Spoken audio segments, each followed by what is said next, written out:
Bonjour, je suis ici pour partager avec vous une histoire de sagesse et d'émotion, une leçon pour une vie sereine. Mon père était un modeste instituteur de campagne, et ma mère, gravement malade, n'avait pas les moyens de payer son opération. Pour la sauver, mon père m'a marié à un homme considéré comme simple d'esprit. Tout le village s'est moqué de moi, mais, lors de notre première nuit de noces, une simple phrase de mon mari m'a fait comprendre une chose essentielle. Cet homme était bien plus que ce que les apparences laissaient croire. Le tumulte de la fête s'était apaisé depuis longtemps, laissant place à un silence profond et presque pesant dans le grand manoir des de Valois. Assis sans un mot sur le lit nuptial, drapé d'une soie rouge brodée de fils d'or, je serrais de mes deux mains le tissu coûteux de ma robe de mariée. Tout me semblait étranger. L'épaisse couche de maquillage sur mon visage ne parvenait pas à dissimuler l'anxiété et la tristesse qui tourbillonnaient dans mon cœur. Je m'appelle Juliette, c'était le jour de mon mariage, non pas le fruit d'un amour partagé, mais une simple transaction. En échange d'une somme colossale qui sauverait ma mère, alitée et souffrant chaque jour un peu plus, j'étais devenu la bru de la famille de Valois. Mon père a passé sa vie parmi les livres, un instituteur de campagne dont la seule richesse était son intégrité. Ma mère, elle, s'était épuisée à la tâche du matin au soir, sa santé s'effritant avec les années. Lorsque le chirurgien a annoncé le coût de l'opération cardiaque, le chiffre était si astronomique que notre famille n'aurait jamais pu l'imaginer, même en rêve. Mon père a pleuré. C'était la première fois que je voyais cet homme, d'ordinaire si droit et si strict, s'effondrer avec une telle impuissance. Et puis, comme une ironie du sort, une marieuse est venue frapper à notre porte. Elle parlait du fils aîné de la famille de Valois, la plus riche de la région. Il cherchait simplement, disait-elle, une épouse sage et dévouée. Mais elle avait omis le détail le plus important. Mon futur mari, Louis de Valois, n'était pas un homme ordinaire. Bien sûr, je le savais déjà. Personne dans la région ne l'ignorait. À l'âge de 12 ans, en grimpant à un chêne, il était tombé, et sa tête avait heurté une pierre. Depuis, son esprit était resté celui d'un enfant de 10 ans. Les gens l'appelaient le simplet du château. Au début, mes parents ont refusé catégoriquement.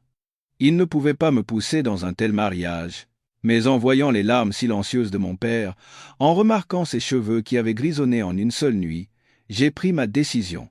Ce corps, ce sont mes parents qui me l'ont donné. Si je pouvais sacrifier mon propre bonheur pour sauver la vie de ma mère, je n'aurais aucun regret. Le grincement discret de la porte qui s'ouvrait a interrompu le flot de mes pensées. Mon cœur a fait un bond. C'était mon mari, Louis. Il portait encore son élégant costume de marié, mais sa cravate était dénouée et ses cheveux légèrement en désordre. Sous la douce lumière jaune de la chambre, je pus enfin observer son visage en détail. Les gens disaient qu'il était simple d'esprit, mais personne ne m'avait dit à quel point il était beau. Il était grand, les épaules larges, les traits fins et le nez droit. Ses lèvres minces étaient fermement closes, et ses yeux, surtout, étaient aussi clairs qu'un lac d'automne. Ses pupilles sombres étaient dénuées de toute malice. C'était une beauté pure, à couper le souffle. Il cligna de ses grands yeux, me regardant avec un mélange de curiosité et de timidité. Il s'approcha prudemment, moins comme un mari entrant dans la chambre nuptiale que comme un enfant, découvrant un nouveau jouet. « Bonsoir, mon épouse, dit-il. » Sa voix était grave et douce, mais son ton était empreint d'une certaine naïveté. Je baissai la tête, n'osant pas croiser son regard, et murmurai un petit « bonsoir ». Il se tint devant moi et pencha la tête, intrigué par le voile qui couvrait encore mon visage. « C'est joli. Maman a dit que ce soir, le mari doit enlever le voile de son épouse. » D'une main maladroite, il souleva délicatement mon voile. À cet instant, je m'étais préparé à tout, mais tout ce que je vis fut un regard pur et un sourire radieux. « Ouah, mon épouse est vraiment belle !» s'exclama-t-il doucement. Son sourire était sans artifice, comme un rayon de soleil matinal qui fit fondre l'angoisse glacée dans mon cœur. Il ne fit rien de plus. Il s'assit au bord du lit, le menton dans la main, et se contenta de me regarder. « Mon épouse a chaud ? Avec tous ses vêtements, tu dois avoir chaud. » Je secouai la tête. « Non, je n'ai pas chaud. »« Alors, tu as faim ? Tu dois avoir faim. » Son regard était rempli d'une sincère préoccupation. Je secouai à nouveau la tête. « Bien, que je n'ai rien mangé depuis le déjeuner. » Louis me regarda un long moment, puis sembla avoir une idée. Il jeta un coup d'œil furtif vers la porte et me fit signe de ne pas faire de bruit. Se penchant, il glissa sa main sous le lit et en sortit une petite boîte en fer blanc. En l'ouvrant, il révéla plusieurs petits morceaux de gâteau, joliment décorés. « Chut !» murmura-t-il. « C'est pour mon épouse. Il y avait trop de monde en bas. J'ai eu peur que tu n'en aies pas, alors je l'ai caché. C'est délicieux. » Il prit un morceau de gâteau et l'approcha de ma bouche, me regardant avec des yeux pleins d'attente. Face à son geste secret et adorable, je ne pus m'empêcher de rire. C'était mon premier rire de la journée. J'ouvris la bouche et acceptai le gâteau qu'il me tendait. La douceur de la crème et le moelleux du biscuit se répandirent dans ma bouche, mais la chose la plus douce était l'attention sincère de ce mari simplet. Cette tendresse me piqua les yeux. Après que j'eus fini le gâteau, il referma soigneusement la boîte et la cacha à sa place. Je m'attendais à ce qu'il exige ce que tout couple est censé faire lors de sa première nuit, mais il se contenta de bâiller longuement avant de s'allonger à côté de moi. Maman a dit que ce soir, le mari doit dormir en serrant son épouse dans ses bras. Il le dit, très naturellement, et passa son bras autour de ma taille. Mon corps se figea. Jamais un homme n'avait été si proche de moi. Son étreinte était large et chaude, sa poitrine solide. Il ne fit aucun geste déplacé.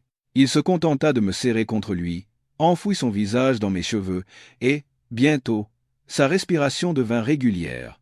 Il s'était endormi, paisiblement et joyeusement, comme un enfant. Blotti dans ses bras, j'écoutais les battements réguliers de mon cœur et du sien. La peur et la méfiance qui m'habitaient commencèrent à se dissiper. À leur place, un mélange complexe de pitié, de gratitude et d'une petite chaleur s'infiltra dans mon cœur glacé. Notre première nuit de noces n'eut ni bougie, ni fleurs, ni murmure d'amour passionné. Il n'y avait qu'un mari simple d'esprit, un morceau de gâteau caché et une étreinte sincère. Et pourtant, étrangement, je me sentis incroyablement sereine. Je fermai les yeux, me disant que peut-être, la vie qui m'attendait ne serait pas aussi terrible que je l'avais imaginé. Le lendemain matin, je fus réveillé par les rayons joueurs du soleil dansant sur mon visage. En bougeant doucement, je réalisai que j'étais toujours dans les bras de Louis. Il dormait profondément, ses longs cils frémissant légèrement, ses lèvres fines entr'ouvertes.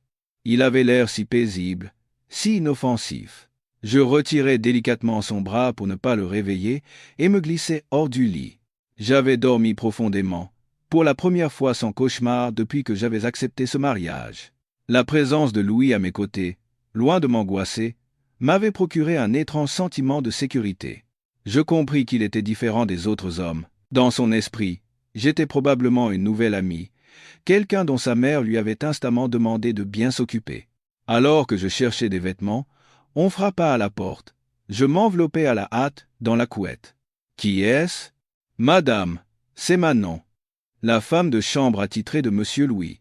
Madame, votre belle-mère m'a demandé de venir vous aider à vous préparer. » J'ouvris la porte. Devant moi se tenait une jeune femme de mon âge, au visage rond, aux yeux pétillants et au sourire amical. Manon entra, portant une élégante robe de soie bleu ciel. Madame de Valois a dit que comme c'est aujourd'hui que vous saluez la famille pour la première fois, il serait préférable que vous portiez une tenue appropriée. Je vais vous aider à vous habiller et à vous coiffer. Manon était adroite et perspicace. Elle m'aida à enfiler la robe, me peigna les cheveux en un chignon soigné, ne laissant que quelques mèches douces encadrer mon visage. Elle m'appliqua un maquillage léger, qui dissimula ma fatigue et me donna un air plus frais. Tout en travaillant, elle m'expliqua discrètement les habitudes des membres de la famille et les choses auxquelles je devais faire attention. Notre monsieur Louis a peu être un esprit simple, mais il a un cœur d'or, me chuchota Manon. Quand il apprécie quelqu'un, il est incroyablement gentil. Il suffit d'être douce avec lui. J'acquiesçai, reconnaissant envers cette jeune femme bienveillante. Lorsque je fus prête, Louis venait de se réveiller. Il se redressa d'un bond, se frotta les yeux, et en me voyant, son visage s'illumina d'un large sourire. « Ouah, mon épouse est réveillée. Tu es vraiment belle dans cette robe. » Ces compliments innocents me firent légèrement rougir. À ce moment, une femme plus âgée, sans doute la gouvernante, entra avec plusieurs autres domestiques. Elle s'inclina respectueusement devant moi, puis leur fit signe de commencer à nettoyer la chambre. Son regard balaya le lit encore impeccable et les draps d'un blanc immaculé, sans la moindre trace. Je sentis mon cœur se serrer. Elle avait certainement compris qu'il ne s'était rien passé entre nous. Je m'inquiétais de ce qu'elle pourrait rapporter à ma belle-mère et de ce que celle-ci penserait de moi. La gouvernante ne dit rien, termina son travail en silence et sortit avec les autres. Manon resta et me rassura à voix basse. « Ne vous inquiétez pas, madame. Madame Dubois est très discrète. De plus, monsieur et madame de Valois sont très compréhensifs. Ils ne vous en tiendront pas rigueur. » Louis et moi descendîmes. Le manoir, baigné de lumière, révélait toute sa splendeur. Dans le grand salon, ma belle-mère et la grand-mère de Louis attendaient déjà. Ma belle-mère, Éliane de Valois, était une femme à l'allure bienveillante, qui conservait une beauté élégante malgré son âge. La grand-mère, les cheveux entièrement blancs, était assise dans un fauteuil en bois de santal, égrenant un chapelet d'un air doux. En nous voyant, ma belle-mère se leva en souriant et me prit la main. « Ma chère enfant, tu es levée? As-tu bien dormi ?» Je m'inclinai poliment. « Oui, ma mère, très bien, merci. » La grand-mère hocha la tête en me regardant. « Cette enfant a l'air si douce et si bonne. Viens ici, que je te voie de plus près. » Je m'approchai. Elle prit ma main dans la sienne, ridée mais chaude. Elle m'examina de la tête aux pieds, mais son regard n'était pas celui d'un juge, c'était celui d'une grand-mère aimante regardant sa petite-fille par alliance. « Notre famille a bien de la chance de t'accueillir comme épouse pour Louis. Il est un peu simple, alors désormais, c'est à toi de prendre soin de lui, pour moi et pour ses parents. »« Oui, grand-mère. »« C'est mon devoir, » répondis-je, la gorge nouée. Ma belle-mère ajouta, « C'est vrai, Juliette, nous savons que tu as fait de grands sacrifices en venant ici. Mais ne t'inquiète pas, toute la famille verra à ce que tu ne sois jamais lésée. Pour ce qui est de toi et Louis, laissez les choses se faire naturellement.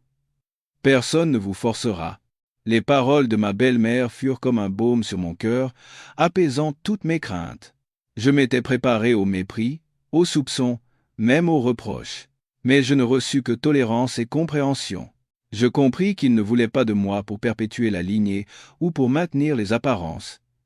Ils avaient simplement besoin de quelqu'un qui prendrait sincèrement soin de leur fils infortuné. À cet instant, je me fis une promesse. Je serai une bonne épouse, et je m'occuperai de Louis de tout mon cœur, pas seulement pour rembourser une dette, mais pour répondre à la gentillesse que l'on me témoignait. Le premier petit déjeuner dans ma belle famille fut somptueux. Sur une longue table en bois précieux, une profusion de plats français et continentaux était délicatement présentée.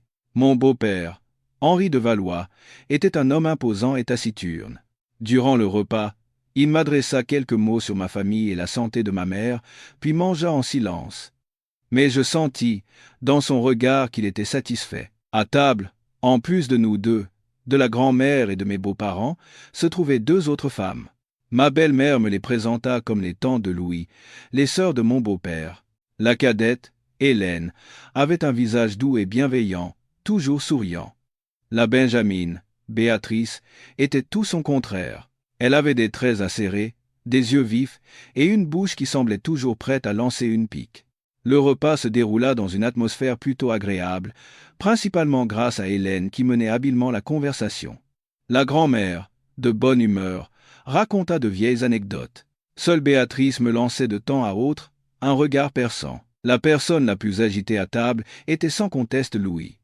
Assis à côté de moi, il semblait oublier son propre repas pour remplir continuellement mon assiette.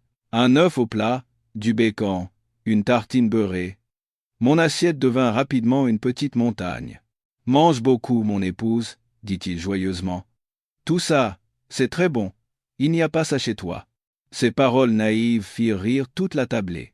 Gêné mais touché, je remis rapidement une partie de la nourriture dans son assiette. « Mangez aussi, Louis. » « Je ne peux pas manger tout ça. » Louis hocha la tête et obéit, mais après quelques bouchées, il se consacra de nouveau à sa mission de s'occuper de moi. Voyant cela, Béatrice esquissa un sourire narquois et dit d'une voix acide, « Oh là là, regardez notre neveu comme il est devenu intelligent en une seule journée avec une femme.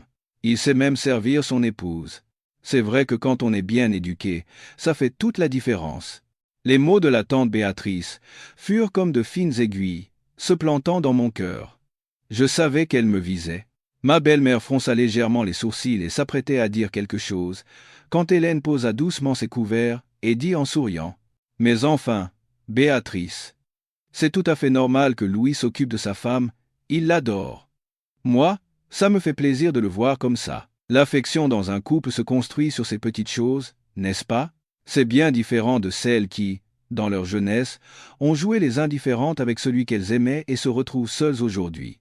Les paroles d'Hélène étaient douces, mais elles pesaient une tonne.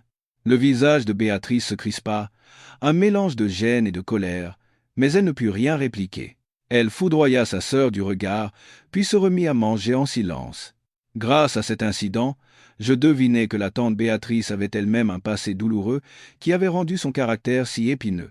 Et je compris aussi que tante Hélène, bien que douce, n'était pas faible. Elle savait protéger sa famille de la manière la plus intelligente qui soit.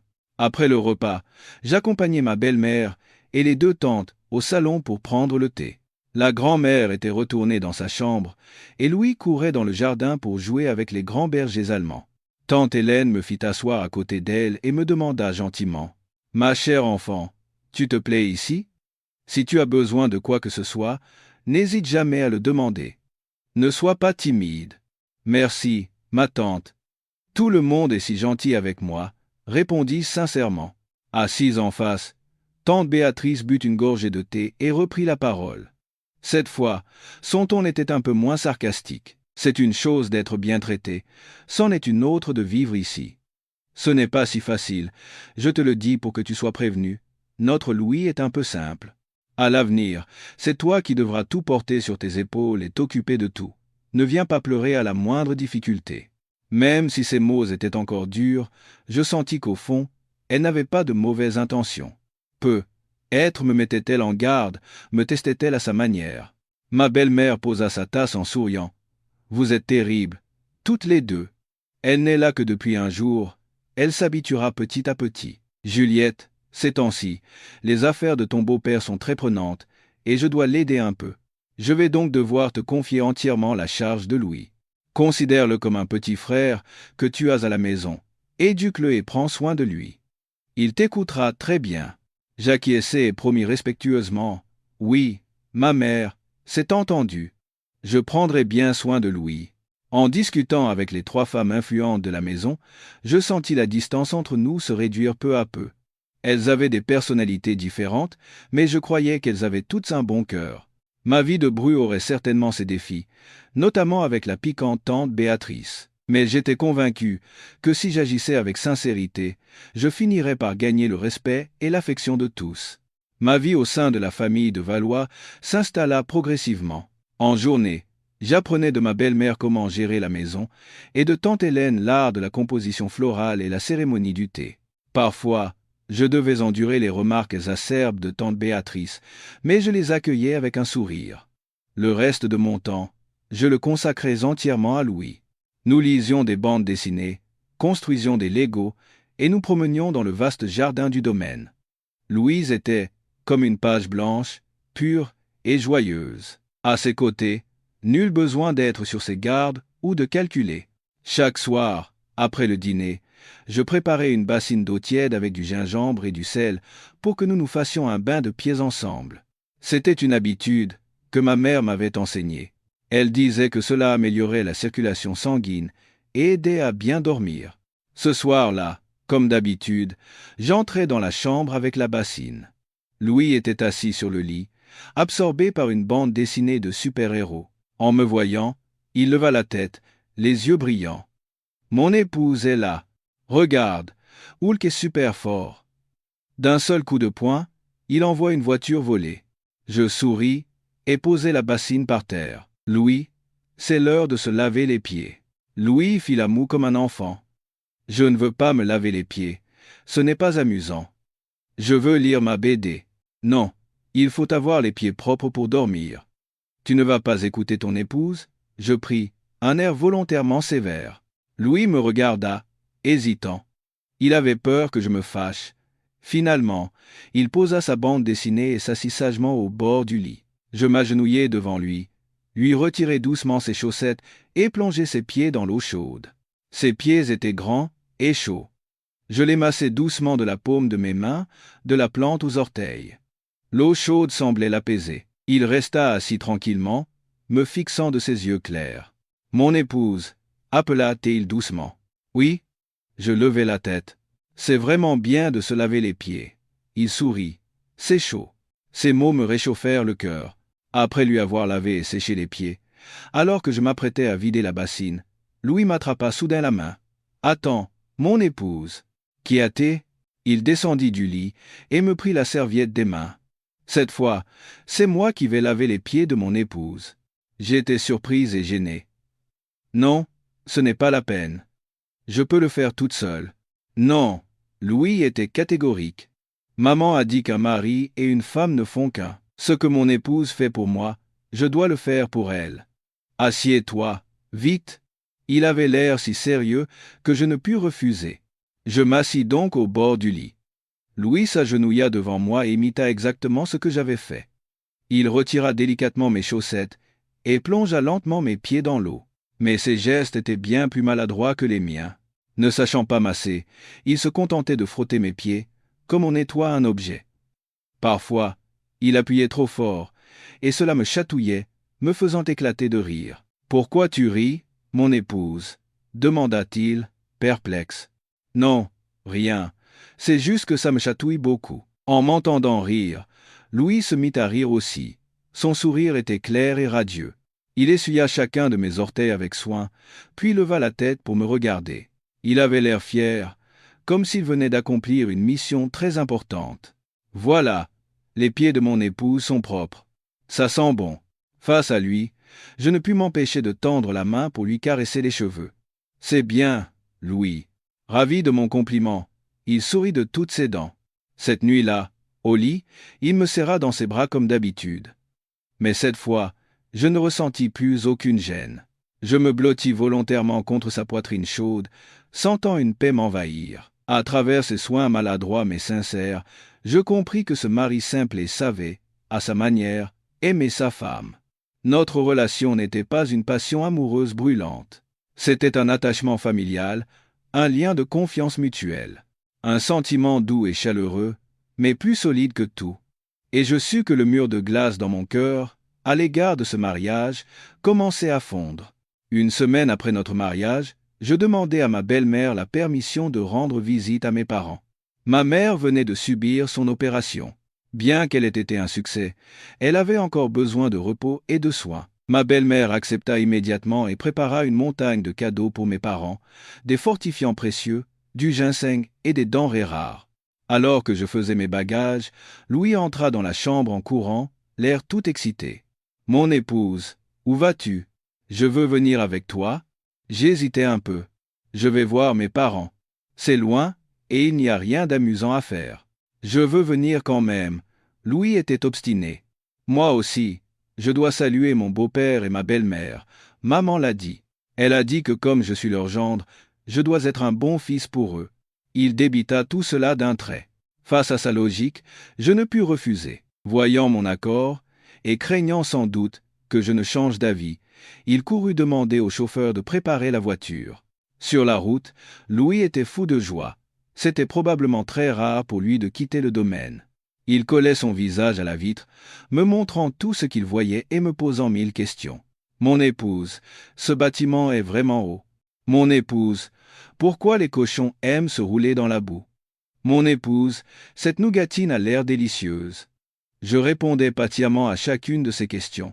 En passant devant un marchand de nougatines, il insista pour que la voiture s'arrête. Il en acheta une grande quantité, disant que c'était pour moi, son beau-père et sa belle-mère. En le voyant si heureux avec ses sucreries colorées, comme un enfant qui vient de recevoir un cadeau, je ne pus m'empêcher de sourire. Notre petite maison se trouvait au fond d'une ruelle tranquille.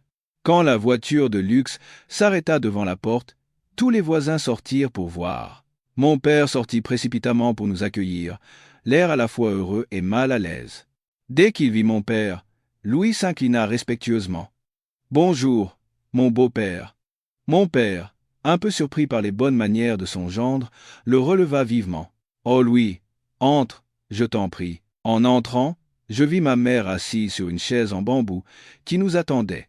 Son visage avait bien meilleure mine. Elle semblait en bien meilleure santé. Un sentiment de bonheur et une gratitude infinie envers ma belle famille m'envahirent. Maman! Je courus la serrer dans mes bras. Ma fille, te voilà, dit-elle d'une voix étranglée en me caressant les cheveux. Louis la suivit et tendit quelques morceaux de nougatine à ma mère. Bonjour, ma belle-mère. J'ai acheté des bonbons pour vous. C'est très sucré. Son geste innocent fit éclater de rire mes parents. L'atmosphère initialement gênée se détendit complètement. Ma mère prit la main de Louis, le fit asseoir à côté d'elle et lui demanda gentiment comment il allait. Mes parents, bien que sachant qu'il n'était pas normal, le traitèrent avec le respect sincère que des parents doivent à leur gendre. À midi, pendant que ma mère et moi préparions le repas dans la cuisine, mon père sortit un échiquier dans le salon et proposa une partie à Louis. Mon père était réputé dans le village pour être un excellent joueur d'échecs. Je pensais qu'il faisait cela simplement pour occuper Louis, pour s'amuser. Mais peu de temps après, j'entendis l'exclamation surprise de mon père. « Incroyable! Ce garçon a un jeu extraordinaire. » Ma mère et moi nous regardâmes et nous nous précipitâmes dans le salon. Sur l'échiquier, les pièces de mon père étaient encerclées par celles de Louis, complètement bloquées. Des paires de sueur perlaient sur le front de mon père, qui était plongé dans une profonde réflexion. Louis, quant à lui, était assis tranquillement, suçant de temps en temps un bonbon. La partie se termina par la défaite de mon père. Il regarda Louis avec incrédulité. « Allez, une autre partie », dit-il, refusant de s'avouer vaincu. Le résultat de la deuxième, puis de la troisième partie, fut le même. Mon père perdit à chaque fois. Les voisins, curieux, s'étaient rassemblés pour regarder. Tous étaient stupéfaits et admiratifs. Ils n'arrivaient pas à croire que celui qu'on disait simple d'esprit puisse battre aussi facilement un maître des échecs comme mon père. Louis, lui, ne semblait pas s'intéresser à la victoire ou à la défaite. Une fois les parties terminées, il vint me retrouver pour me montrer fièrement un cerf-volant en papier qu'il venait de fabriquer. En le regardant, je me perdis dans mes pensées. L'accident de son enfance avait peu être affecté sa capacité à communiquer et sa perception du monde, mais il n'avait pas détruit son intelligence innée. Il était comme un joyau précieux recouvert de poussière, et peu être que le destin m'avait confié la mission de nettoyer cette poussière pour le faire briller à nouveau. Après un dîner chaleureux chez mes parents, Louis insista pour aller se promener. Il voulait voir le paysage de la campagne la nuit. Pour lui faire plaisir, je demandai la permission à mes parents, et nous nous engageâmes sur le chemin familier. L'air de la campagne était si différent de celui de la ville. Au lieu du bruit des voitures, on n'entendait que le chant des criquets dans les buissons. Le vent bruissait dans les feuilles des arbres. Louise était enchantée. Il courait comme un jeune chien, s'arrêtant pour me montrer une luciole scintillante ou les étoiles brillantes dans le ciel. En arrivant près de la petite épicerie à l'entrée du village, nous fûmes témoins d'une scène poignante. Une femme aux vêtements usés et au visage hagard était assise au bord de la route, pleurant, un enfant pâle et maigre dans ses bras. Elle se lamentait, disant que son mari était gravement malade et qu'elle n'avait pas de lait pour son bébé. Elle était venue d'une autre région pour chercher un parent qu'elle n'avait pas trouvé, et maintenant, elle n'avait plus un sou en poche.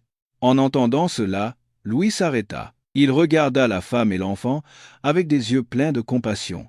Sans la moindre hésitation, il s'approcha et s'accroupit devant elle. « Madame, ne pleurez pas. J'ai de l'argent. » Il sortit de sa poche un portefeuille bien garni. C'était l'argent que ma belle-mère m'avait donné, mais Louis avait insisté pour le garder, disant que c'était au mari de gérer l'argent. Il ouvrit le portefeuille et en sortit une épaisse liasse de billets, qu'il donna entièrement à la femme. Il devait y avoir plusieurs milliers d'euros. « Je vous donne tout ça. Prenez-le pour acheter du lait pour le bébé et des médicaments pour votre mari. » La femme leva la tête, et en voyant la liasse, ses yeux s'illuminèrent. Elle s'empressa de prendre l'argent, remerciant Louis à profusion. « Oh, monsieur, vous êtes si bon. Vous êtes un saint.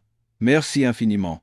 Je n'oublierai jamais votre bonté. » Après ces mots, elle se leva précipitamment avec son enfant et s'éloigna rapidement vers le bout du village, disparaissant dans l'obscurité. J'avais observé la scène de loin, et un mauvais pressentiment m'envahit. Quelque chose n'allait pas. Quand Louis revint vers moi, son visage rayonnait encore de la joie d'avoir fait une bonne action. Il me dit fièrement, « Mon épouse, tu as vu? J'ai aidé des gens malheureux. » Je le regardai, ne voulant pas gâcher sa joie, mais je devais lui faire part de mes doutes. « Louis, je suis inquiète, j'ai l'impression que ces gens n'étaient pas honnêtes. Peut-être qu'ils ont profité de ta gentillesse. Louis parut perplexe. Profiter, mais ils étaient vraiment malheureux. Tu n'as pas vu le bébé pleurer? Mais tu leur as donné beaucoup trop d'argent. Et si, avant que j'aie pu finir ma phrase, j'entendis des rires provenant du bout du chemin, là où la femme avait disparu. Poussé par la curiosité, je pris la main de Louis, et nous nous approchâmes prudemment. Cachés derrière un muret, nous regardâmes, et je restai figé. La femme aux vêtements usés se tenait là avec deux hommes à l'allure patibulaire. L'enfant ne pleurait plus, et semblait en parfaite santé dans les bras de l'un des hommes. « Merde, on a fait un sacré coup ce soir », dit l'un des hommes, tenant la liasse de billets que Louis venait de donner. On est tombé sur un vrai pigeon, ce jeune noble. Il a donné l'argent, sans même réfléchir. La femme éclata d'un rire strident. Bien sûr, avec sa tête de simplet, il était facile à avoir. Ce soir, on va bien fêter ça. Il riait et plaisantait, ignorant notre présence à quelques mètres de là. Le sang me monta à la tête, pas pour l'argent perdu, mais parce que la pure bonté de Louis avait été si effrontément bafouée et exploitée. Incapable de contenir mes émotions, je me tournai vers lui et lui lançai. « Tu vois, je te l'avais dit, ce sont des escrocs. Espèce d'idiots. » Dès que les mots furent sortis, je les regrettai. Je sentis les épaules de Louis trembler. Il baissa la tête, sans un mot. Je sus que le mot « idiot » l'avait blessé. C'était le mot que les autres utilisaient pour se moquer de lui, mais il ne s'attendait probablement pas à l'entendre de la bouche de sa propre femme. « Louis, je suis désolé. Je ne le pensais pas, » dis-je précipitamment, le serrant dans mes bras d'une voix pleine de remords. Louis resta silencieux. Quand il leva la tête pour me regarder, ses yeux clairs étaient remplis de larmes. Il ne pleurait pas, mais son expression blessée et déçue me fit plus mal que 1000 coups de couteau. Il ne comprenait pas ce qu'était une escroquerie. Il avait simplement fait ce qu'il pensait être juste pour se faire réprimander et traiter d'idiot par la femme en qui il avait le plus confiance et qu'il aimait le plus. Je le serrai fort contre moi, lui tapotant le dos. « Pardonne-moi, c'est moi qui ai eu tort. Tu n'es pas un idiot, tu es la personne la plus gentille du monde. Ce sont eux les méchants, ce n'est pas de ta faute. Ne sois pas triste, d'accord ?» Je le consolai longuement. Au bout d'un moment, il hocha silencieusement la tête, mais ne dit toujours rien. Le voir si abattu me brisait le cœur et me mettait en colère. En colère contre ces gens sans scrupules, et en colère contre moi-même, pour avoir blessé son cœur pur. Le lendemain matin, Louis et moi nous préparions à retourner au domaine des de Valois. Le sentiment d'injustice de la veille était toujours présent dans mon esprit. Ce n'était pas pour l'argent, mais je ne pouvais pas supporter que la bienveillance de mon mari soit ainsi exploitée et piétinée.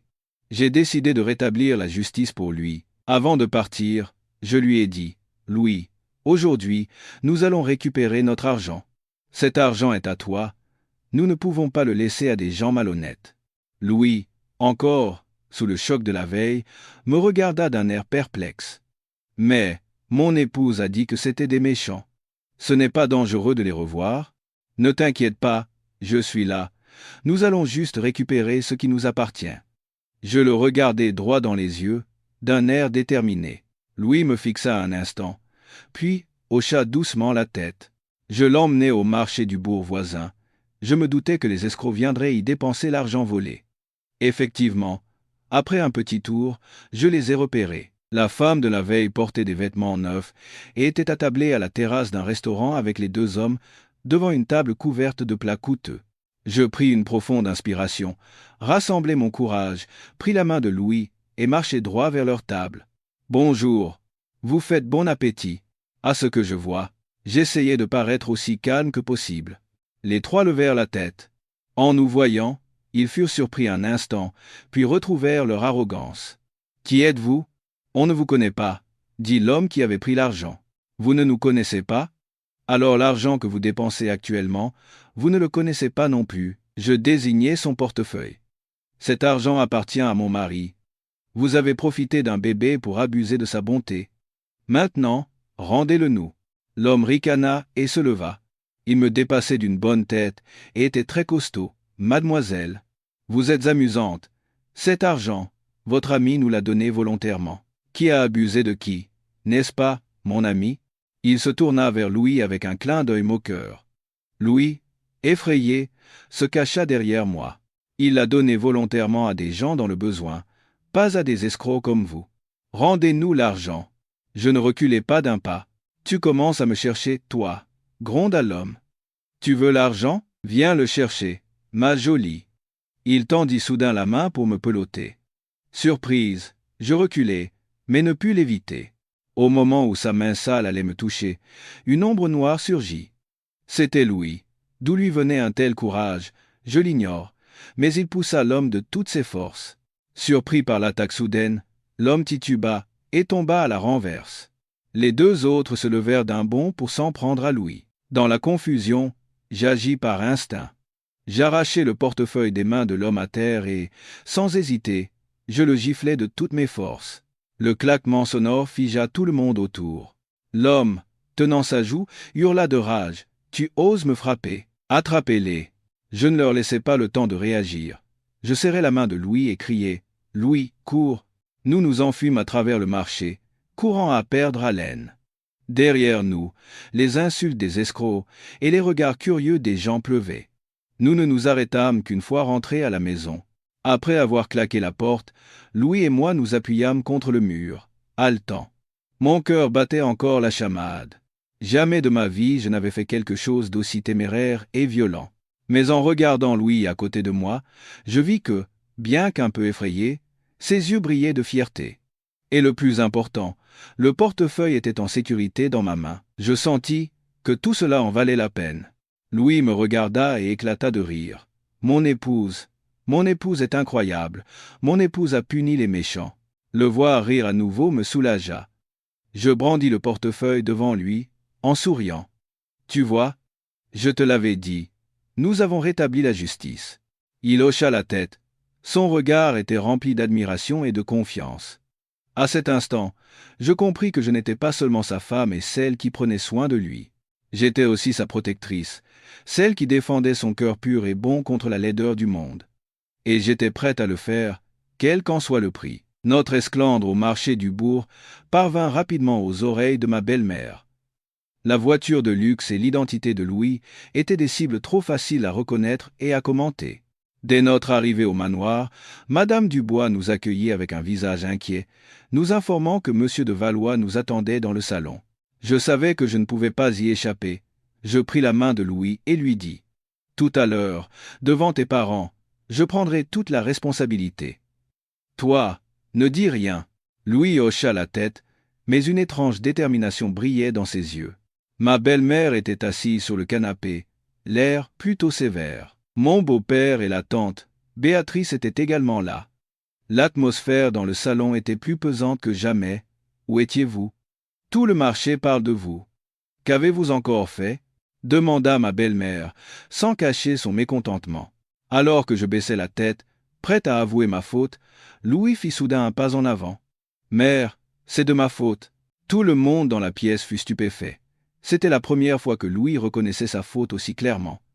Ma belle-mère le regarda, sa voix s'adoucissant un peu. « Louis, raconte à maman ce qui s'est passé. » Et là, à la surprise générale, Louis commença à tout raconter. Lentement, en bégayant parfois, mais avec une clarté et une logique surprenantes.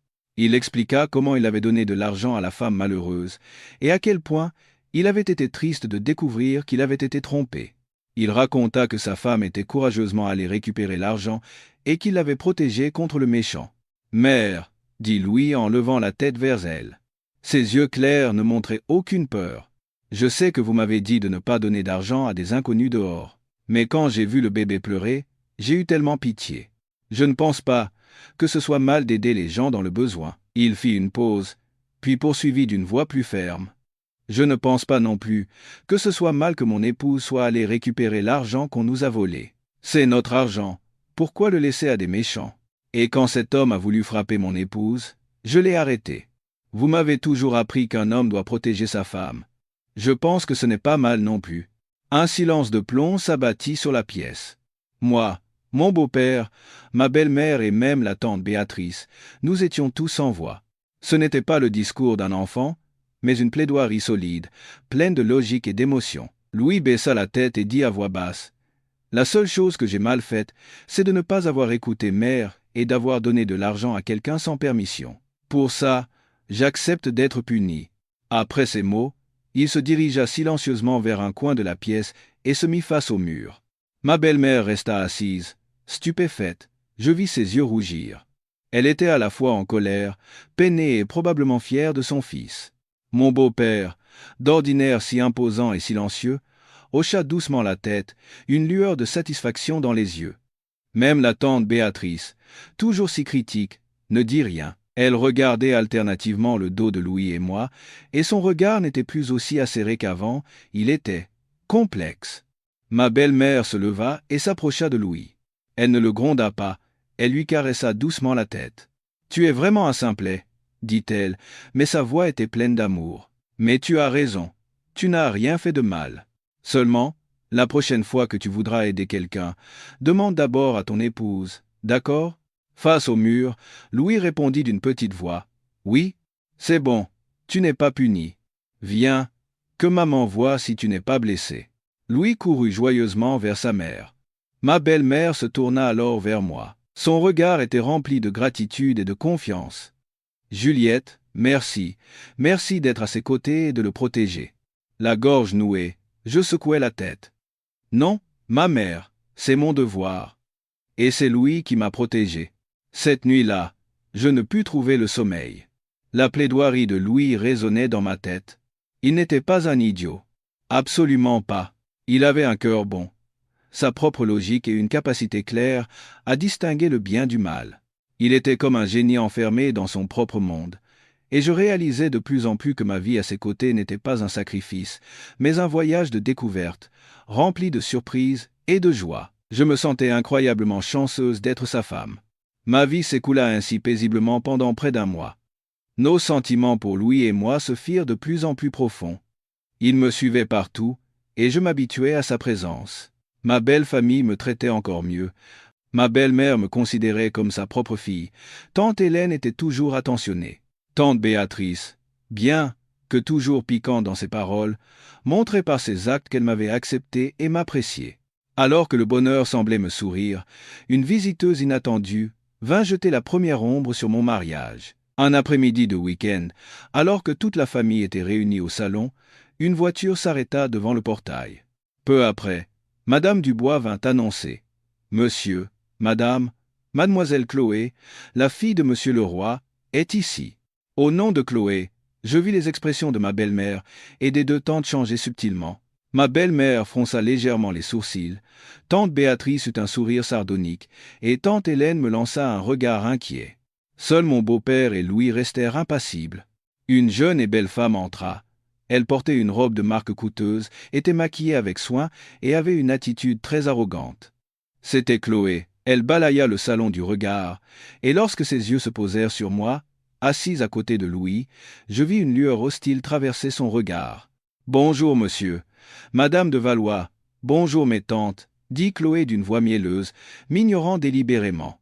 Ma belle-mère se contenta d'un signe de tête formel. « Chloé, cela fait longtemps, assieds-toi. » Dès qu'elle fut assise, Chloé ne quitta pas Louis des yeux. « Louis, mon chéri, ça fait si longtemps.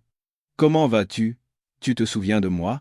Louis la regarda, perplexe, puis me demanda à voix basse. « Mon épouse, qui est-ce » À la question de Louis, le visage de Chloé se figea, son sourire se crispa. Ma belle-mère tout sauta et dit « Voici Juliette, la femme de Louis.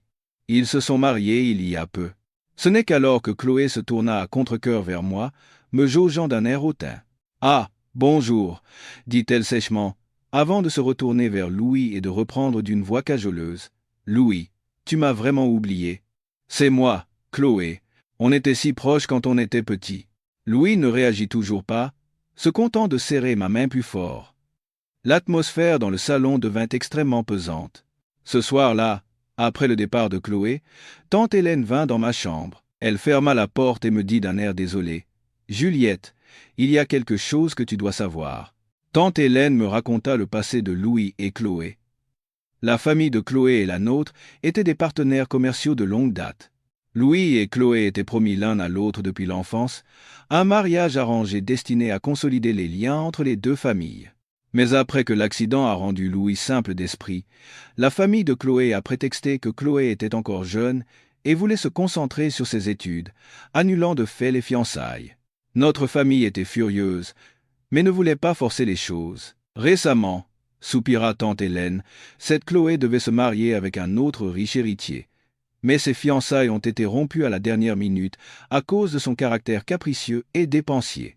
Maintenant qu'elle n'a plus personne, elle cherche sans doute à renouer avec notre famille. Sa visite d'aujourd'hui n'est certainement pas innocente. Tu dois te méfier d'elle. Après avoir entendu toute l'histoire, j'avais le cœur lourd. Je comprenais maintenant la réaction de tout le monde à l'arrivée de Chloé. Elle était l'ancienne fiancée de mon mari, celle qu'il avait abandonnée au moment le plus difficile. Quelles étaient ses intentions en revenant maintenant?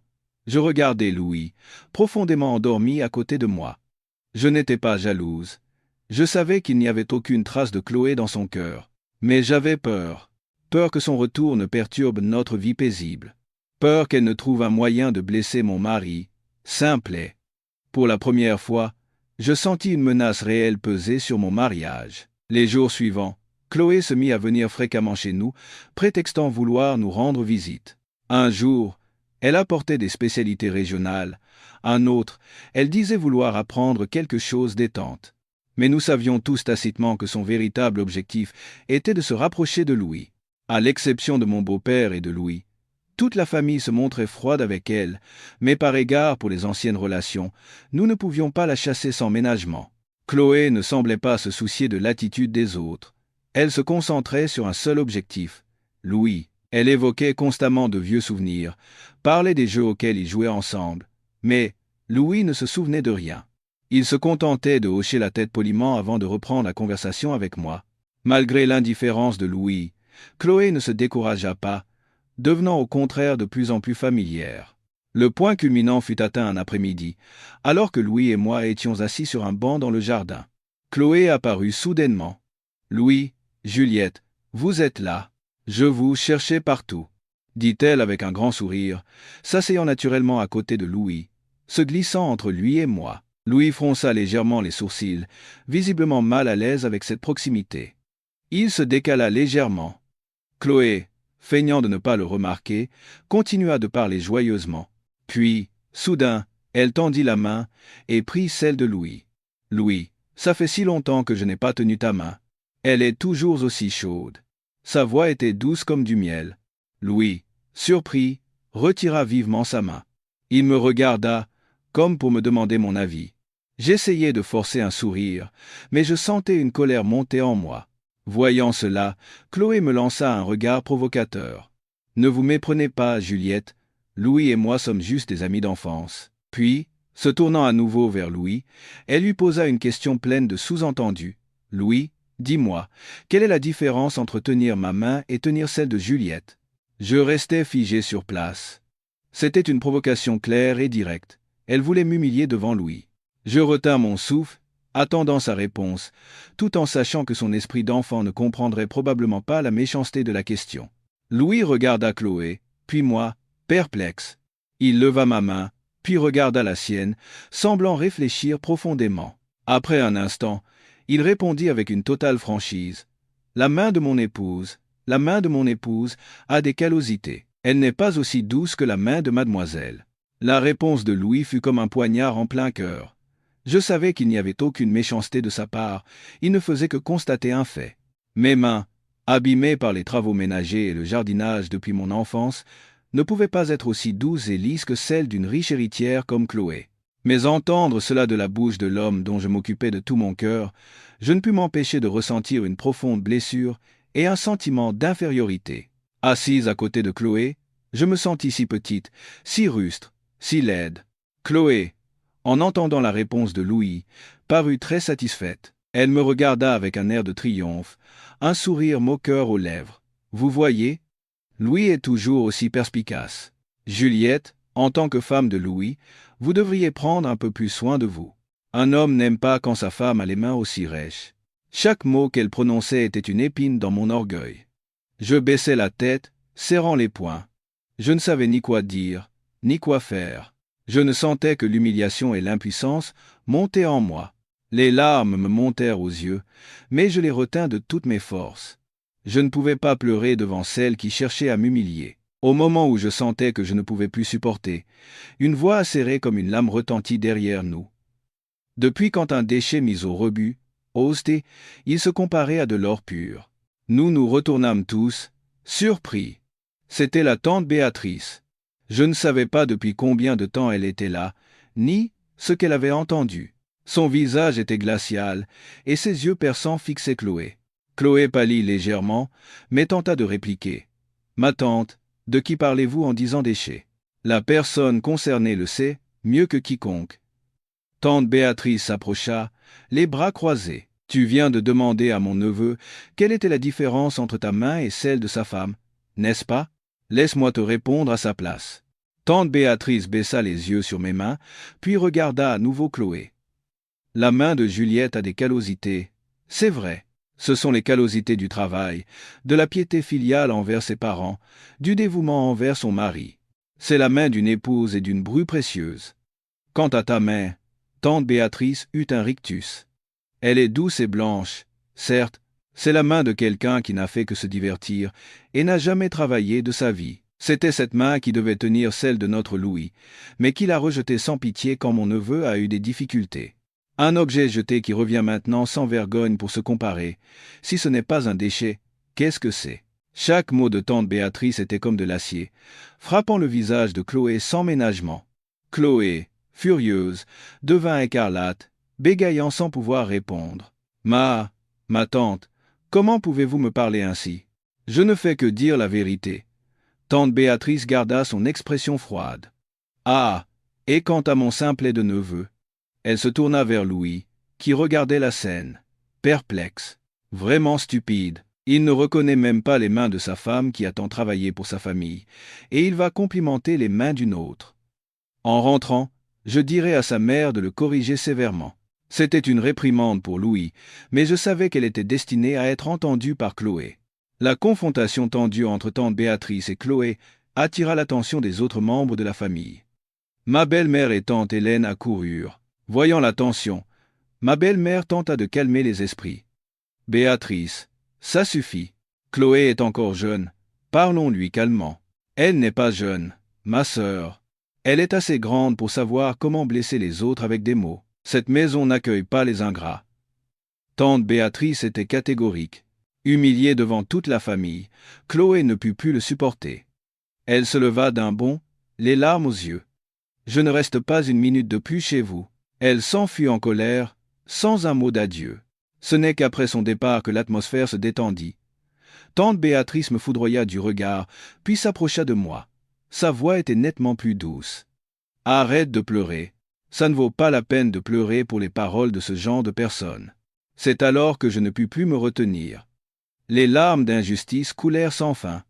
Tante Béatrice ne me consola pas, mais elle me tendit un mouchoir. Tante Hélène me prit doucement dans ses bras et me tapota le dos. « Ne sois pas triste, ma chère. Louis est simple, il ne voulait pas te blesser, et ne prends pas à cœur les paroles de Chloé. » Je hochai la tête, essayant de calmer mes sanglots. Ce jour-là, je compris enfin la vraie nature de tante Béatrice. En apparence dure et distante, elle avait en réalité un cœur chaleureux qui défendait la justice et protégeait ceux qu'elle aimait. Je me sentis incroyablement chanceuse d'avoir une belle famille qui me soutenait et me protégeait. La première tempête provoquée par Chloé fut apaisée grâce à l'intervention de tante Béatrice. Mais malgré les consolations de tous, une petite pointe d'amertume restait dans mon cœur. Je n'étais pas en colère contre Louis, j'étais juste triste. Ce soir-là, je ne lui adressai pas la parole. Je préparai silencieusement le bain de pieds, fis tout en silence, puis me couchai en lui tournant le dos. Louis sentit mon humeur étrange. Il n'osa rien dire et s'allongea tranquillement à côté de moi. Le silence s'installa dans la chambre. Au bout d'un moment, je le sentis me secouer doucement. « Mon épouse, tu es fâchée contre moi ?» Je ne répondis pas. « Mon épouse » appela-t-il de nouveau, d'une voix un peu suppliante. « J'ai fait quelque chose de mal ? Dis-le-moi. Je vais me corriger. » Je restai silencieuse. J'entendis son soupir. Puis, soudain, je sentis quelque chose de doux et d'humide me frôler la joue. Surprise, Je me retournai. C'était Louis. Un stylo plume à la main, le visage barbouillé d'encre noire. Louis, qu'est-ce que tu fais? Demandai-je, stupéfaite. Louis sourit de toutes ses dents et me montra le stylo. Je dessine des moustaches de chat à mon épouse.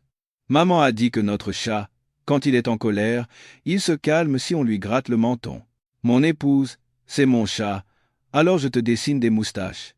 Ne sois plus fâché, d'accord?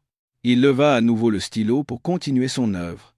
Je lui attrapai vivement la main, en voyant son visage barbouillé et les moustaches de chat tordu qu'il s'était dessinées.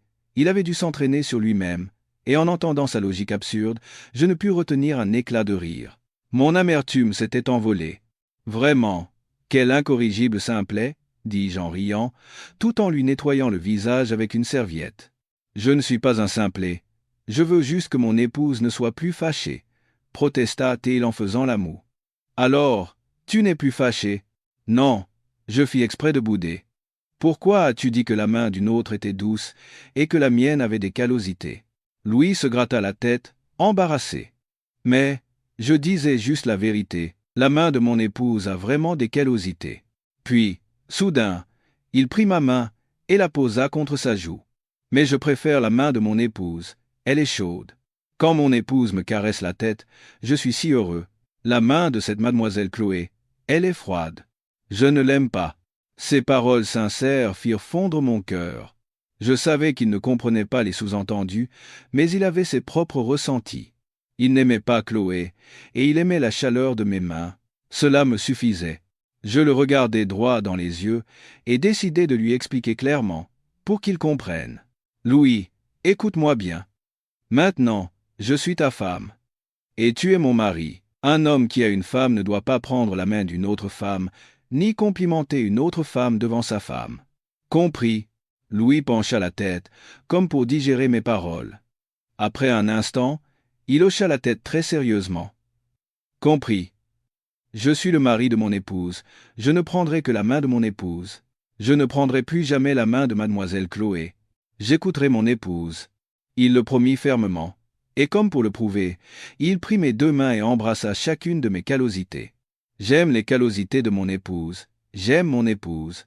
Les mots « j'aime » sortirent de sa bouche si naturellement, sans la moindre hésitation. Même s'il ne comprenait pas toute la signification du mot amour, ces paroles firent battre mon cœur à tout rompre.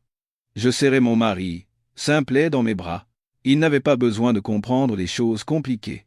Il suffisait que, dans son cœur pur, il n'y ait que moi. Cette nuit-là, nous nous endormîmes à nouveau enlacés, mais dans son étreinte, je sentis une possessivité enfantine mais adorable, une déclaration de souveraineté. Je sus que, quels que soient les stratagèmes de Chloé, elle ne gagnerait jamais le cœur de Louis. Car son cœur, par le choix le plus inconscient et instinctif, m'appartenait entièrement. Les jours suivants, Chloé ne revint plus. Peu, être que les paroles de tante Béatrice l'avaient blessée dans son orgueil, ou peu, être préparait-elle un autre plan en secret. Ma vie retrouva sa quiétude. Bientôt, la grande réunion de famille de fin d'été approcha, et l'atmosphère à la maison devint encore plus animée. Madame Dubois et les autres domestiques commencèrent à décorer la maison de guirlandes lumineuses. Ma belle-mère et tante, Hélène, étaient occupées en cuisine à préparer des petits fours. Louise était le plus excité de tous. Il courait partout, aidant à accrocher les décorations, se faufilant dans la cuisine pour voler des friandises, et se faisant gronder par tante Béatrice. Alors que j'aidais Louis dans le jardin à fabriquer une lanterne en forme de lapin, Madame Dubois arriva en courant. « Madame, mademoiselle Chloé est de retour. Cette fois, elle est avec son frère. » Mon cœur se serra. Je savais que cette tranquillité ne durerait pas. Je dis à Louis de rester là et me rendis seul au salon. Chloé avait toujours son air arrogant, mais son attitude envers moi était un peu plus polie. L'homme qui l'accompagnait était jeune, vêtu d'un costume élégant et plutôt séduisant, mais son regard avait quelque chose de malsain. Il me dévisagea de la tête aux pieds d'une manière si insistante que je me sentis très mal à l'aise. Chloé le présenta. « C'est mon frère, Franck. »« Mon frère, voici Juliette, la femme de Louis. » Franck me tendit la main avec ce qui me parut être un sourire hypocrite. « Bonjour, ma chère belle-sœur, j'ai beaucoup entendu parler de vous. Vous êtes encore plus belle en vrai. » Je me contentai d'un léger signe de tête, ignorant délibérément sa main tendue. Voyant que je n'allais pas la lui serrer, il la retira sans gêne apparente. Ma belle-mère et les deux tantes sortirent bientôt de la cuisine. Leur attitude envers Chloé et son frère resta très froide. Après quelques salutations formelles, Chloé exposa le but de sa visite. « Monsieur, Madame et Tante, c'est bientôt la grande fête. Mes parents aimeraient vous inviter tous chez nous pour le dîner, pour renouer les liens entre nos deux familles. » Ma belle-mère refusa habilement. « C'est très gentil de la part de tes parents, mais notre famille a pour tradition de se réunir ici pour cette occasion. Nous ne sortons jamais. » Face à ce refus, Chloé parut mécontente, mais Franck intervint. « Ce n'est pas un problème. Si telle est votre tradition, cela ne vous dérangerait pas si ma sœur et moi venions passer la soirée avec vous? Plus on est de fous, plus on rit, n'est-ce pas ?»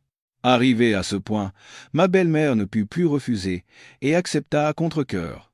Après leur départ, les deux tantes me prirent à part. « Juliette, méfie-toi vraiment de ce Franck, » dit tante Béatrice d'un air sévère. « Ce n'est pas un type bien. Il a la réputation d'être un coureur de jupons et de changer de petit ami comme de chemise. » Tante Hélène ajouta: « C'est vrai, ma chère. La façon dont il te regardait tout à l'heure n'était pas du tout convenable. Dans les jours à venir, ne reste pas seul. Où que tu ailles, sois toujours avec Louis ou quelqu'un d'autre. Compris ?» J'acquiesçai, mais un mauvais pressentiment grandissait en moi. Je repensai au regard de Franck, et je sentis que l'avertissement des tantes n'était pas exagéré. L'arrivée de ce duo, en particulier de Franck, était comme un nuage noir à l'horizon, annonçant que la soirée de fête à venir ne serait pas de tout repos. Comme prévu, le soir de la fête, Chloé et Franck revinrent. Ils apportèrent une multitude de cadeaux coûteux. Notre famille les accueillit avec une certaine gêne. La réunion se tenait dans le jardin, sous la pleine lune. Nous mangions des petits fours, buvions du thé et admirions la lune. Louise était fou de joie. Il courait dans le jardin avec sa lanterne en forme de lapin. Le frère de Chloé, Franck, n'arrêtait pas de me parler. Il me complimentait sur ma beauté, sur mon habileté. Je répondais de manière évasive, essayant de m'éloigner, mais il me suivait sans relâche, son regard toujours fixé sur moi. Alors que je me promenais avec Louis, je ressentis soudain une douleur aiguë dans le bas-ventre, accompagnée d'une nausée.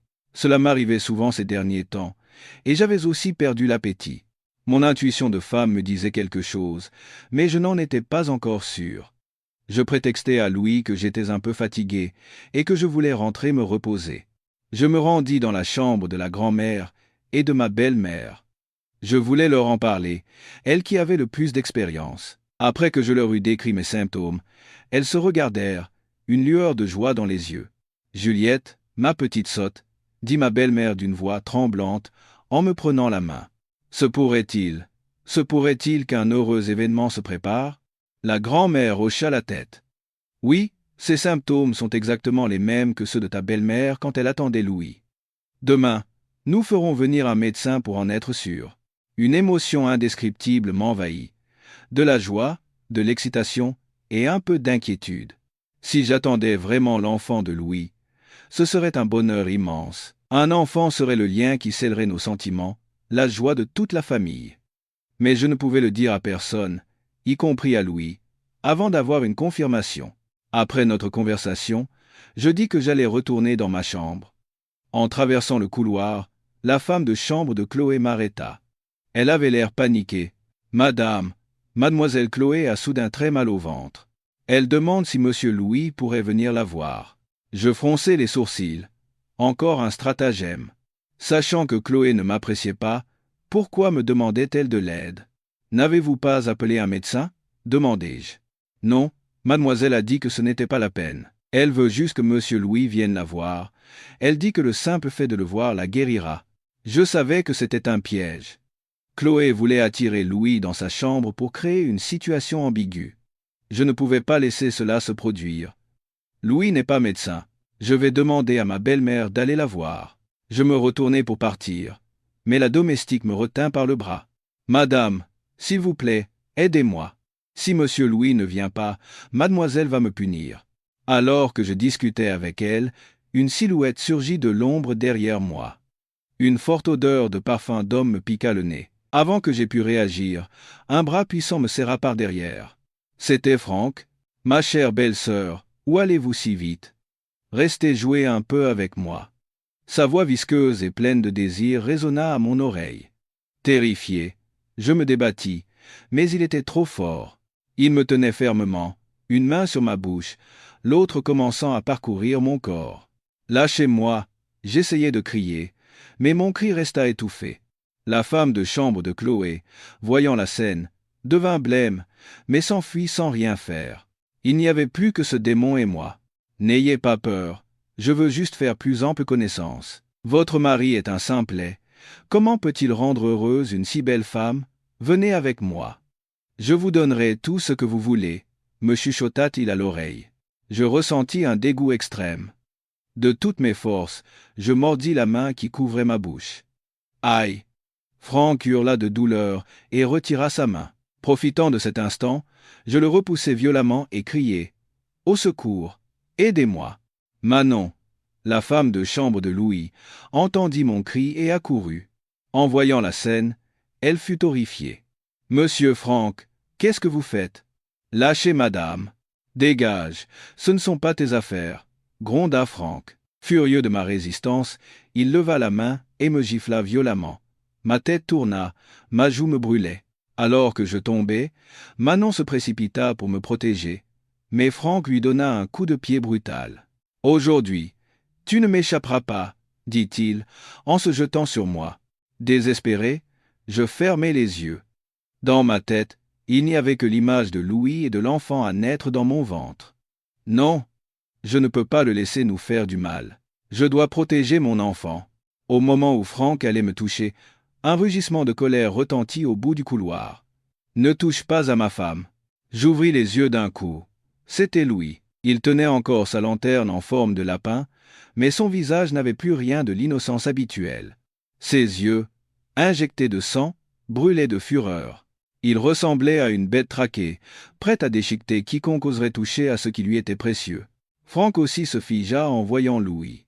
Il ne s'attendait pas à ce que le simplet apparaisse à ce moment-là. « Toi, qu'est-ce que tu fais là? Retourne dans ta chambre » menaça Franck. Mais Louis n'avait pas peur. Il jeta sa lanterne et fonça sur Franck comme une flèche. Il le percuta de toutes ses forces. Surpris, Franck perdit l'équilibre et tomba en arrière. « Tu oses me frapper, espèce de fou » hurla Franck en se relevant pour contre-attaquer.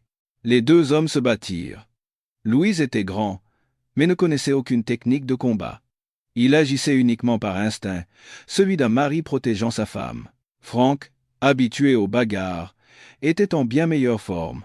Il prit rapidement le dessus et commença à rouer Louis de coups. « Louis !» criai-je, terrifié. J'essayai de me lever pour l'aider, mais mon corps endolori refusait de bouger. Manon, qui essayait d'appeler à l'aide, fut repoussée d'un coup de pied. Franck jeta Louis à terre et continua de le frapper au visage et au ventre. « Crève, tu as osé gâcher mon plaisir. » Louis, sous les coups, ne poussa pas un seul gémissement. Ses yeux étaient toujours fixés sur moi, remplis d'une détermination farouche à me protéger jusqu'au bout. Dans la lutte, Franck poussa violemment Louise en arrière. Un bruit sourd retentit. La tête de Louis heurta violemment l'angle d'une sculpture en pierre qui décorait le couloir. Son grand corps s'affaissa, sans vie, et glissa lentement au sol. Du sang jaillit de l'arrière de sa tête, tachant de rouge le marbre blanc. « Louis !» Je poussai un cri déchirant. Trouvant une force insoupçonnée, je rampai jusqu'à lui et pris son corps inerte dans mes bras. « Louis, réveille-toi, ne me fais pas peur. » Je le secouai en pleurant, mais il ne réagissait pas. Ses yeux étaient fermés, sa respiration à peine perceptible. Cette scène, c'était exactement comme l'accident de son enfance que l'on m'avait décrit. Franck aussi était terrifié. Il n'avait jamais voulu que les choses aillent si loin. Voyant Louis immobile dans une mare de sang, il se mit à trembler, recula, puis tourna les talons et s'enfuit. C'est alors que mes cris et ceux de Manon alertèrent enfin la famille. Mes beaux-parents, les tantes et tous les domestiques accoururent. En voyant la scène d'horreur, ma belle-mère s'effondra, évanouie. Mon beau-père, le visage livide, appela en urgence une ambulance. Je serrai Louis contre moi. Son corps devenait froid, et mon cœur était comme déchiqueté en 1000 morceaux. C'est de ma faute. Si je n'avais pas été là, il n'aurait pas essayé de me protéger, et rien de tout cela ne serait arrivé. Mes larmes coulaient sans fin sur son visage ensanglanté. Dans mon désespoir, je ne pouvais que murmurer son nom. Louis, ne m'abandonne pas. Nous allons avoir un bébé. Louis fut transporté à l'hôpital dans un état critique. Le médecin nous a dit que ce nouveau choc avait provoqué des lésions cérébrales aussi graves que lors de son premier accident. Ses chances de se réveiller étaient très minces. Notre famille était plongée dans une atmosphère de deuil. Ma belle-mère pleurait jusqu'à l'évanouissement. Mon beau-père, d'ordinaire si fort, avait vieilli de 10 ans. Il restait assis en silence dans le couloir de l'hôpital, les yeux rougis. Les 2 tantes veillaient à ses côtés, dévorées par l'angoisse. C'est à ce moment de chaos et de douleur que la famille Leroy arriva à l'hôpital avec Chloé et Franck. Mais ils n'étaient pas venus prendre des nouvelles. Ils étaient venus pour nous accabler. Franck, la joue encore enflée et le visage couvert de bleu, se mit à mentir effrontément. C'est Juliette qui m'a séduit. Elle m'a attiré dans le couloir et m'a fait des avances. Louis l'a vu, a mal interprété la situation et a commencé à me frapper. Dans la bagarre, il a malheureusement glissé et s'est cogné la tête. Tout est de la faute de cette femme. Chloé, en larmes, appuya les dires de son frère. C'est vrai, monsieur, madame de Valois. J'ai vu Juliette se comporter de manière indécente avec mon frère. Je lui ai dit d'arrêter, mais elle n'a pas écouté. Cette femme n'est pas digne d'être la femme de Louis, ni la bru de la famille de Valois. Leur inversion éhontée des faits me fit trembler de rage. Vous mentez.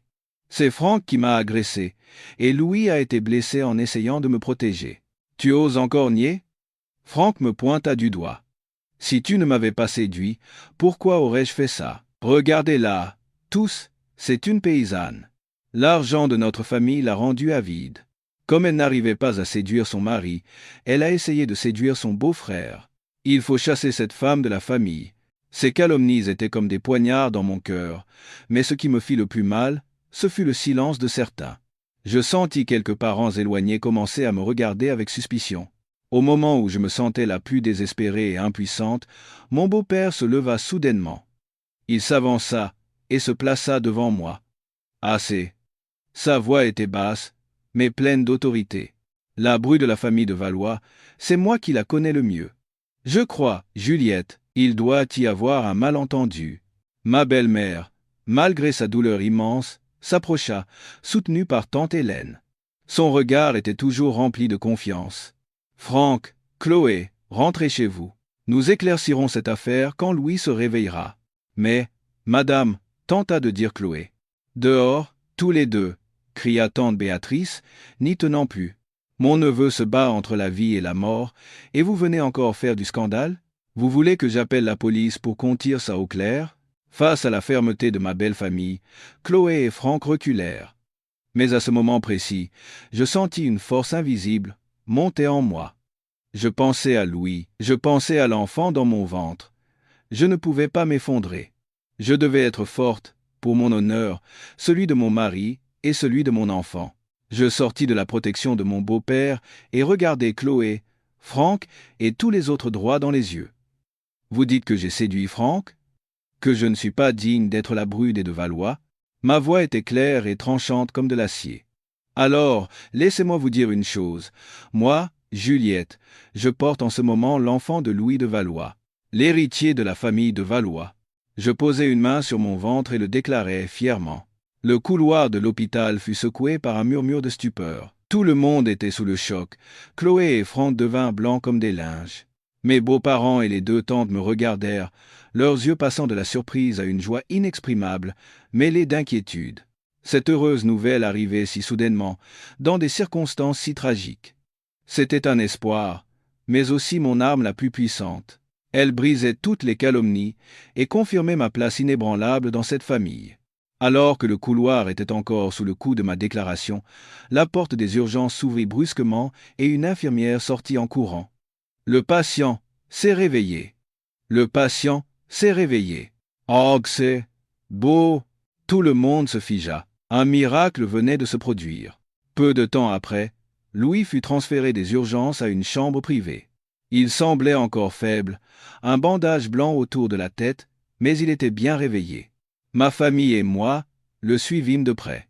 Chloé et Frank, le visage blême, suivirent aussi, sans doute pour vérifier la situation. En entrant dans la chambre, Louis, allongé sur le lit, ouvrit lentement les yeux. Il balaya la pièce du regard. Son regard n'était plus aussi naïf et clair qu'avant. Il était profond, perçant et quelque peu distant. « Louis, mon fils, tu es réveillé. Tu sais à quel point j'ai eu peur ?»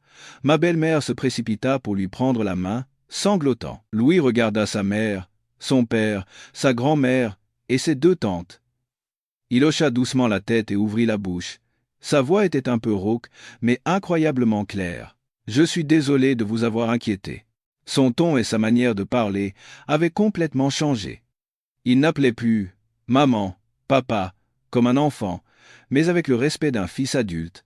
Puis, son regard se posa sur moi. Il me fixa de ses yeux profonds, un tourbillon d'émotions y passait. Amour, douleur et excuse. « Juliette », il prononça mon nom doucement. Il me tendit la main, je m'approchai et la pris. Mes larmes coulaient sans fin.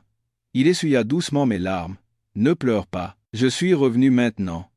Pardonne-moi de t'avoir fait tant de peine. » À cet instant, je sus que mon mari n'était pas seulement réveillé. Son esprit était complètement rétabli. Le choc du destin ne lui avait pas pris la vie, il lui avait rendu la clairvoyance et la sagesse d'un homme mûr.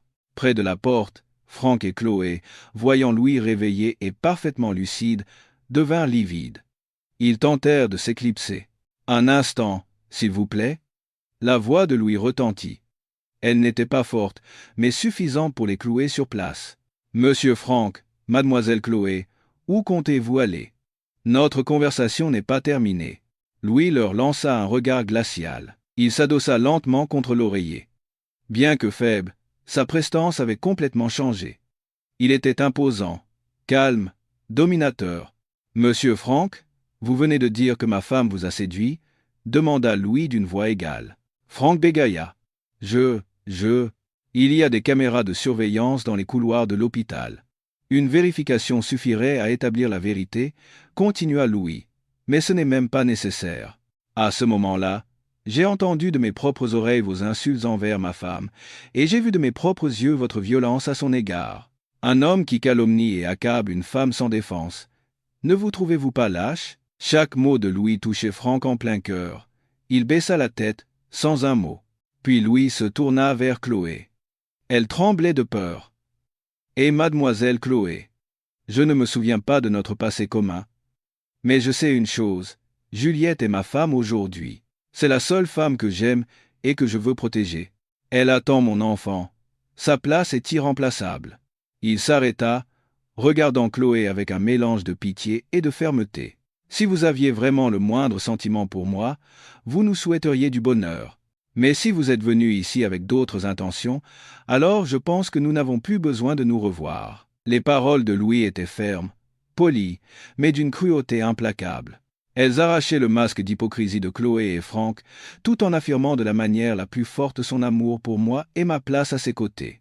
Dehors, la famille Leroy avait tout entendu. Honteux, ils ne purent lever la tête et entraînèrent leurs deux enfants loin de l'hôpital. Ce n'est qu'après leur départ que le calme revint dans la chambre. Louis se tourna vers moi, son regard s'adoucissant. Il me prit dans ses bras et me serra fort. « Pardonne-moi, tout est de ma faute. À l'avenir, je ne laisserai plus personne te faire du mal. » J'enfouis mon visage dans sa poitrine, sanglotant, mais c'étaient des larmes de bonheur et de libération. Le cauchemar était enfin terminé. Mon mari simplet avait disparu, et à sa place se tenait un homme intelligent, vif, et qui m'aimait infiniment, Louis de Valois. Un nouvel avenir s'ouvrait à nous. Après cet incident, Louis dut rester à l'hôpital un certain temps pour observation. Mais grâce aux soins de sa famille et à son esprit entièrement retrouvé, il se rétablit très rapidement. Il n'était plus le simplet obéissant, mais un homme mûr, calme et incroyablement attentionné.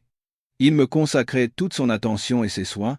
Apprenant ma grossesse, il m'interdit de faire le moindre effort. Du simple verre d'eau qu'il m'apportait, aux connaissances sur la grossesse qu'il étudiait lui-même, en passant par les plats nutritifs qu'il me préparait personnellement et les massages patients qu'il me faisait chaque soir pour soulager mes jambes, ces soins n'étaient plus naïfs, mais issus d'une profonde compréhension et d'un amour sincère. La grande fête de famille, bien que passée à l'hôpital, fut la plus douce et la plus chaleureuse que nous ayons jamais eue. Mes parents, ayant appris la nouvelle, montèrent en hâte de la campagne.